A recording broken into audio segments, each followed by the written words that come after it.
Hello friends, আমি মৌ তোমাদের জন্য নিয়ে চলে এসেছি আমার ট্রাভেল উইথ মৌ ব্লগ চ্যানেলে আবার একটা নতুন ব্লগ। তো তোমরা পেছনে মন্দিরটা দেখে বুঝতেই পারছো যে আমি কোথায় এসে গেছি। হ্যাঁ, আমি চলে এসেছি মায়াপুরে। তোমরা মায়াপুরে কিভাবে আসবে, এখানে এসে খুবই কম খরচে তোমরা কোথায় থাকবে এবং কোথায় বা 40 থেকে 50 টাকার কুপন কেটে ভোগ প্রসাদ গ্রহণ করবে, সবই কিছু ইনফরমেশন দেবো আজকের এই ভিডিওতে। আর এছাড়াও মায়াপুরে কি কি দর্শনীয় মন্দির আছে, নবদ্বীপে বা কি কি দর্শনীয় মন্দির আছে, সমস্ত কিছু থাকবে কিন্তু আজকের এই ভিডিওতে। মানে A to Z ইনফরমেশন থাকবে আজকের এই নবদ্বীপ মায়াপুরের ভিডিওতে। তাহলে দেখতে থাকো আজকে আমার এই ভিডিওটা। আর প্রথম দিয়ে তোমাদের শুরু করা যাক আজকে আমরা কি করে কলকাতা থেকে মায়াপুরে এলাম সেই জার্নিটা। চলো। নবদ্বীপ মায়াপুর যাওয়ার জন্য কিন্তু দুটো ট্রেন রুট আছে। একটা যদি তোমরা নবদ্বীপ ধাম স্টেশন হয়ে যেতে চাও তাহলে তোমাদের ধরতে হবে হাওড়া থেকে হাওড়া কাটোয়া লোকাল। আর তোমরা যদি কেউ কৃষ্ণনগর সিটি হয়ে যেতে চাও তাহলে তোমাদের ধরতে হবে শিয়ালদহ থেকে শিয়ালদহ কৃষ্ণনগর লোকাল। আমার ট্রেনটা কিন্তু শিয়ালদহ থেকে কৃষ্ণনগর লোকাল, আর আমি এখন দাঁড়িয়ে আছি কিন্তু দমদম স্টেশনে। আমার ট্রেন হচ্ছে কিন্তু সকাল 5:49। এখন কিন্তু প্রায় টাইম হয়ে গেছে, আমাদের ট্রেনটা কিন্তু 1 নম্বর প্ল্যাটফর্মে দেবে। তাহলে চলো পুরো ট্রেন জার্নিটা তোমাদের সাথে শেয়ার করব। আর কৃষ্ণনগর সিটি থেকে তোমরা কি করে নবদ্বীপ মায়াপুর ঢুকবে সেটাও কিন্তু তোমাদের সাথে শেয়ার করব। তাহলে চলো আমাদের সাথে থাকো আর দেখতে থাকো আমার ব্লগটা।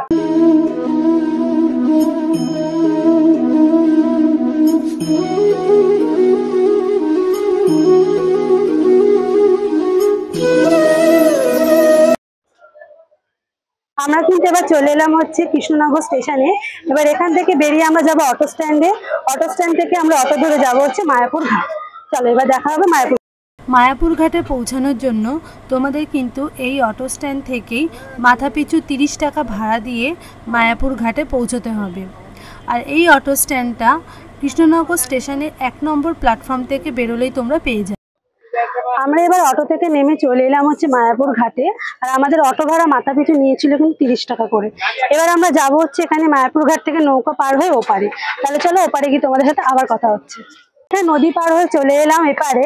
এবার এখান থেকে টোটো বুক করে আমরা যাবো হচ্ছে মায়াপুরের মন্দিরে। তাহলে চলো যাওয়া যাক এবার মায়াপুরের মন্দিরে। এটা কিন্তু ইস্কন মন্দিরে ঢোকার 1 নম্বর গেট। আমরা কিন্তু এখন মায়াপুরের চন্দ্রোদয় মন্দিরের 1 নম্বর গেট থেকে এন্ট্রি নিলাম। আর এই 1 নম্বর গেট থেকে এন্ট্রি নিলে তোমরা কি কি সুবিধা পাবে সেটাও তোমাদের দেখিয়ে দেবো। 1 নম্বর গেট থেকে ঢুকেই তোমরা ডান দিকে দেখতে পাবে এখানে অনেকগুলো ভোগ প্রসাদের কুপনের কাউন্টার আছে, যেখান থেকে তোমরা মাত্র 40 থেকে 50 টাকার কুপন কেটে ভোগ প্রসাদ খেতে পারো। এবং এখানে কি কি ভোগ দেওয়া হয় তারও কিন্তু একটা চার্ট ওখানে দেওয়া রয়েছে। আর তাছাড়া এরও একটা ভিডিও তোমাদের আমি বানিয়ে দেবো যে এখানে 40 থেকে 50 টাকা কি কি ভোগ দেওয়া হয়।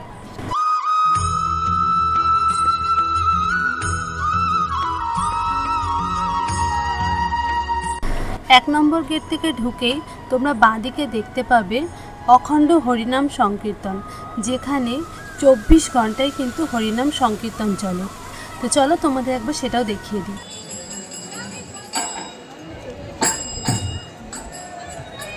হরে রাম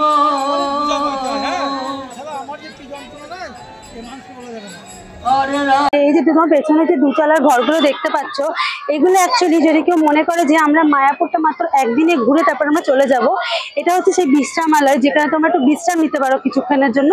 সেই জন্য এখানে এটা কিন্তু বানানো রয়েছে। তো চলো আগে তোমাদের আমি দেখি তোমরা এখানে থাকবে কোথাও, খুবই কম খরচে তোমরা থাকবে। তো চলো, এটা তোমরা দেখতে পাচ্ছ এটা হচ্ছে গৌরাঙ্গ কুটির। এখানে তোমরা মাত্র 100 থেকে 200 টাকায় ঘর পেয়ে যাবে। তো চলো তোমাদের ঘরগুলো দেখিয়ে দিই।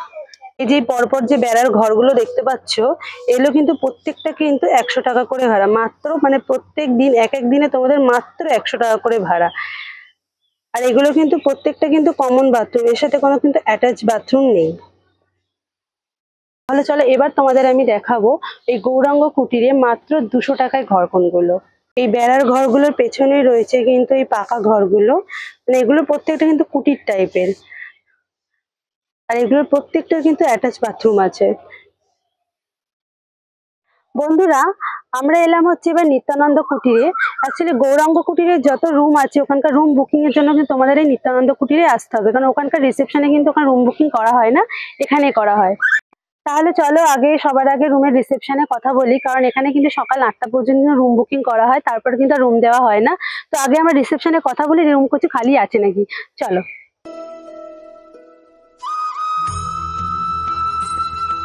তাহলে আমরা 200 টাকা যে ঘরগুলো ওগুলো আমরা দুটো পেয়ে গেছি, আমরা নিয়ে নিয়েছি। আর যেহেতু আমরা এসছি আজকে অনেকটা দূর থেকে, আমরা সবাই আজকে টায়ার্ড হয়ে গেছি, তাই আজকে আমরা বাইরে আর কোথাও বেরোবো না। আজকে আমরা প্ল্যান করেছি আজকে আমরা ইসকনের মধ্যেই থাকবো। আর তাছাড়াও আমরা এসছি কিন্তু আজকে খুব একটা ভালো দিনে, কারণ আজকে হচ্ছে কিন্তু নৃসিংহদেবের অনুষ্ঠান। আর এখানে কিন্তু নৃসিংহদেবের অনুষ্ঠান কিন্তু বেশ জাঁকজমকভাবে কিন্তু পালন করা হয়। আর আজকে কিন্তু বিকেল 4টের সময় নৃসিংহদেবকে যে অভিষেক করা হয় সেটা কিন্তু বেশ দেখার মতন, আর সেটাই কিন্তু আজকে আমরা দেখব আর তোমাদের সাথেও শেয়ার করব। এই যে জায়গাটা তোমরা দেখতে পাচ্ছ, এখানে কিন্তু ওই যে গোল গোল যে পাথরগুলো তোমরা দেখতে পাচ্ছ, এগুলো কিন্তু এখানে 108খানা করে দেওয়া রয়েছে, যেখানে তোমরা 108 বার হরে কৃষ্ণ নাম জপ করতে পারো।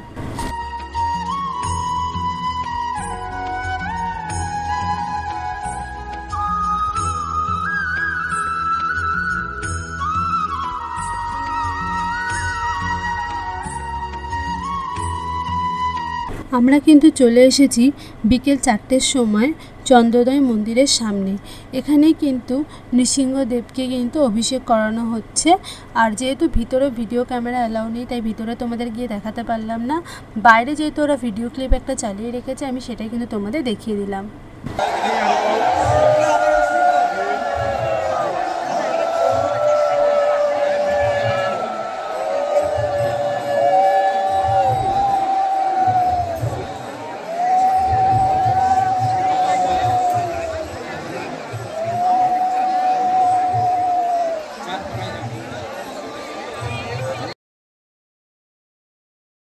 নৃসিংহদেবকে অভিষেক করানোর পর যে চরণামৃতগুলো, সেইগুলো কিন্তু এখানে সমস্ত ভক্তদের বিতরণ করা হচ্ছে।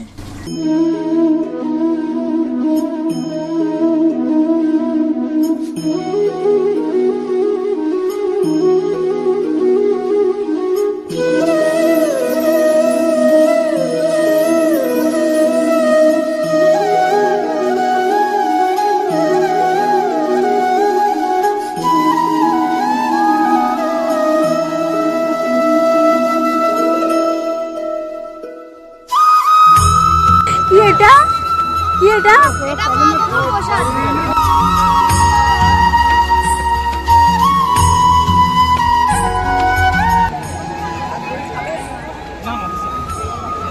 একজন গেছে ওই এটা কি খাবার খেতে পাচ্ছি না।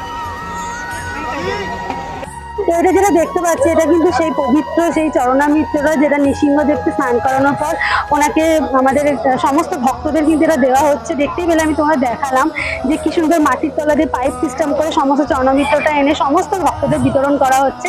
তো আমরাও এক বোতল নিয়ে নিলাম। আর দেখতে পাচ্ছি সমস্ত ভক্তরা ওখানে ভিড় করে আছে নেওয়ার জন্য। তো এটা পেতে গেলে তোমাদের অবশ্যই কিন্তু নৃসিংহদেবের অনুষ্ঠানে কিন্তু আসতে হবে। এবার আমি তোমাদের ঘুরিয়ে দেখাবো মায়াপুরের ইসকনের বাইরে যতগুলি দর্শনীয় স্থান আছে সেইগুলো। আমরা এই দর্শনীয় স্থানগুলির মধ্যে প্রথমেই চলে এসেছিলাম রাজাপুর শ্রী জগন্নাথ মন্দির। তাহলে চলো তোমাদের এই জগন্নাথ মন্দিরটাও দেখিয়ে দিই। আর এগুলো ঘুরতে কিন্তু আমরা একটা টোটো বুক করে নিয়েছিলাম, আর আমাদের টোটো ভাড়া নিয়েছিল কিন্তু 400 টাকা।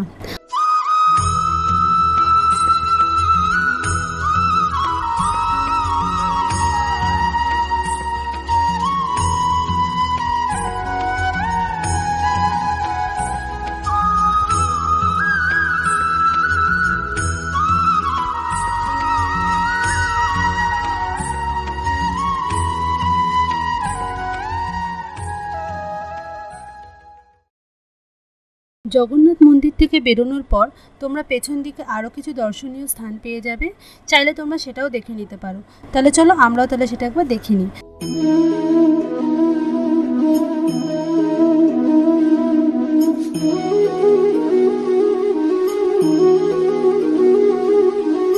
এখানে এসে দেখতে পেলাম যে এই জায়গাটা বেশ সুন্দর করে সাজানো রয়েছে, কারণ এখানে নাকি একটা বিয়ের অনুষ্ঠান চলছে, সেই কারণে।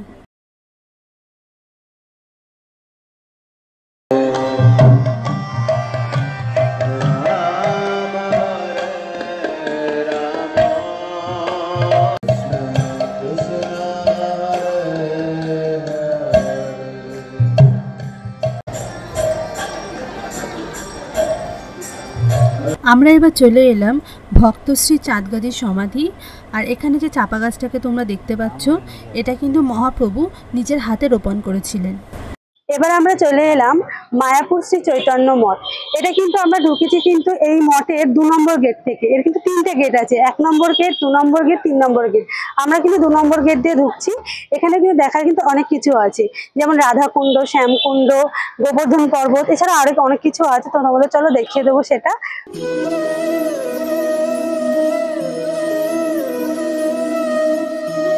এবার আমরা প্রথমেই চলে এলাম শ্রী চৈতন্য মিউজিয়াম। এখানে ঢুকতে গেলে কিন্তু কোনো টিকিট লাগে না, সম্পূর্ণ বিনামূল্যে তোমরা এখানে প্রবেশ করে সম্পূর্ণ দেখতে পাবে। আমরা কিন্তু এই মিউজিয়ামে ঢুকিনি, তোমরা চাইলে কিন্তু এই মিউজিয়ামে ঢুকতে পারো।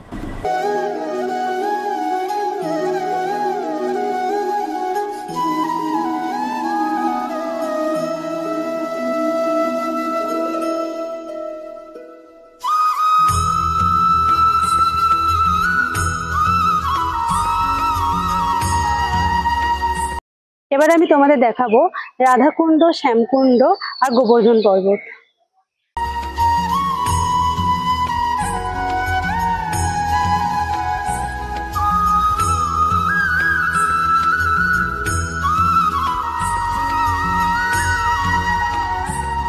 এই রাধাকুণ্ডে কিন্তু প্রচুর মাছ আছে, সেই মাছগুলোকে কিন্তু এখানে বিস্কুট খাওয়ানো হয়। দেখো এখানে কিন্তু বিস্কুট বিক্রি করা হচ্ছে 10 টাকার 8টা করে। তো চলো আমরা একটু বিস্কুট খাইয়ে আসি তাদের।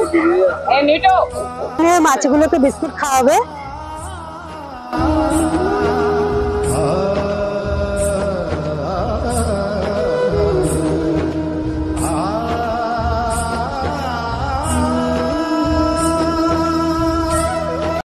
মাছগুলো বাপরে কত বড় বড় মাছ, একবার তোমরা শুধু দেখো। আরে বাহ, কত ভালো লাগে এগুলো দেখতে। দেখো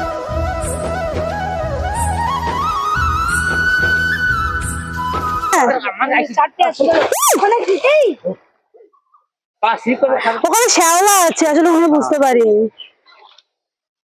দেখো আমি কিন্তু বিস্কুট নিয়ে নিয়েছি, আমি কিন্তু মাছেদের খাওয়াবো।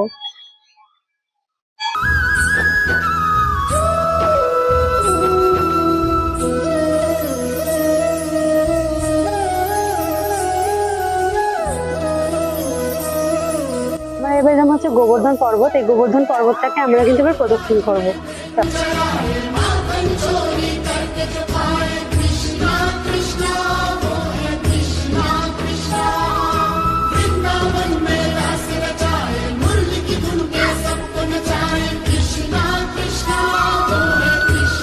আমার কিন্তু প্রদক্ষিণ করাটা কমপ্লিট হয়ে গেল।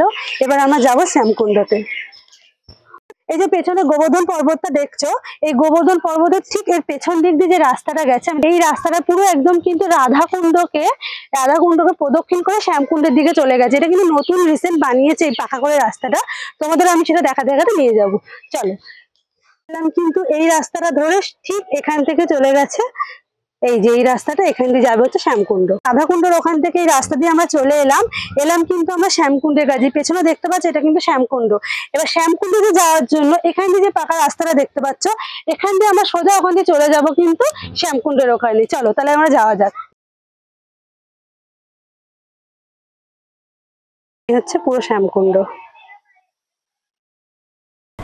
এটা হলো শ্রী চৈতন্য মঠের 1 নম্বর গেট। তোমরা চাইলে এই 1 নম্বর গেট থেকেও কিন্তু প্রবেশ করতে পারো।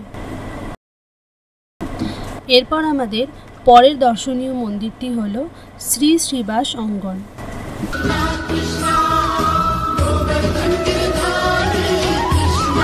আমরা এবার চলে এলাম শ্রী চৈতন্য মহাপ্রভুর জন্মস্থান।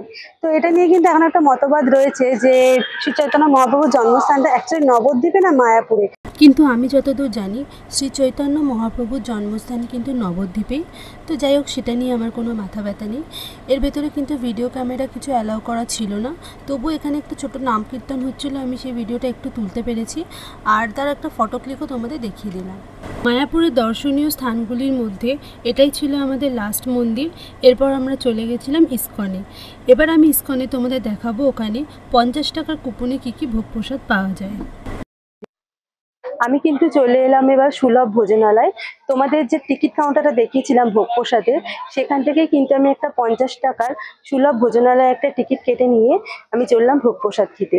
এবং 50 টাকার কুপনে কি কি ভোগ প্রসাদ খাওয়ায় সেটাও আমি তোমাদের শেয়ার করব। তাহলে চলো।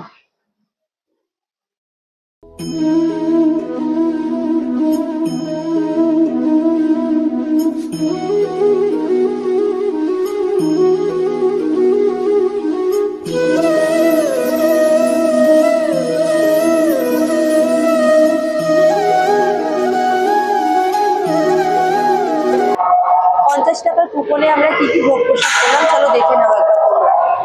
প্রথমে দিল আমাদের খিচুড়ি, তারপর দিল আমাদের সাদা ভাত, সাদা ভাতের উপরে একটা ডাল দিয়েছে, তারপরে দিল আমাদের মিক্স সবজি। এবার আমাদের দুবার রিপিট করে আবার ভাত দিয়ে গেল এবং তার সাথে দিয়ে গেল আর একটা সবজি। লাস্ট আমাদের দিয়ে গেল কিন্তু আমের চাটনি। তো আমরা এবার প্রসাদটা খেয়ে বেরোলাম। তো সত্যি প্রসাদগুলো ভীষণ টেস্টি ছিল। তোমরা যদি কেউ খিদের মুহূর্তে খাও না, সত্যি তোমাদের ভীষণ ভালো লাগবে। তখন মনে হবে না কি নিরামিষ কি আমিষ, খুব ভালো লেগেছে। আর যদি তোমরা ভিডিওর মধ্যে কিছু বুঝতে না পারো যে ওর মধ্যে কি কি প্রসাদ ছিল, তোমাদের আবার বলে দিই যে আমাদের প্রথমে কিন্তু খিচুড়ি দেওয়া হয়েছিল, বেশ একটা সবজি, অনেক রকম সবজি দিয়ে খিচুড়িটা বানানো হয়েছিল। তারপর দেওয়া হয়েছিল সাদা ভাত, তার উপর দেওয়া হলো ডাল, এবং তারপর দেওয়া হয়েছিল মিক্সড একটা সবজি। তারপর আবার আমাদের কিন্তু রিপিটেডলি ভাত দেওয়া হয়েছিল, তারপর আবার দিয়েছিল একটা সবজি।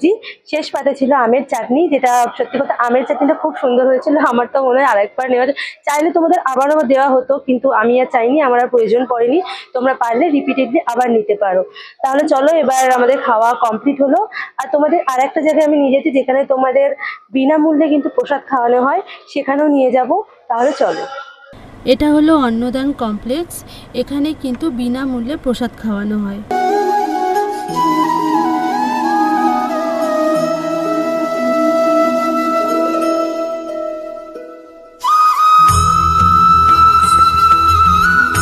তাহলে চলো, এবার কিন্তু খাওয়া দাওয়ার পর্বটা মিটল। এবার আমি তোমাদের মায়াপুরের ইস্কনের বাইরে মার্কেটটা একবার ঘুরে দেখাই। এখানকার মার্কেটের প্রত্যেকটা ড্রেস কিন্তু খুবই সুন্দর, মানে ছেলেদের থেকে, মেয়েদের থেকে, বাচ্চাদের থেকে প্রত্যেকের ড্রেস কিন্তু খুবই সুন্দর। বিশেষ করে এখানকার মেন আকর্ষণ কিন্তু এখানকার গোপী ড্রেসগুলো। প্রত্যেকটা দোকানে প্রত্যেকটা গোপী ড্রেস দারুণ, খুবই সুন্দর ডিজাইনের কিন্তু।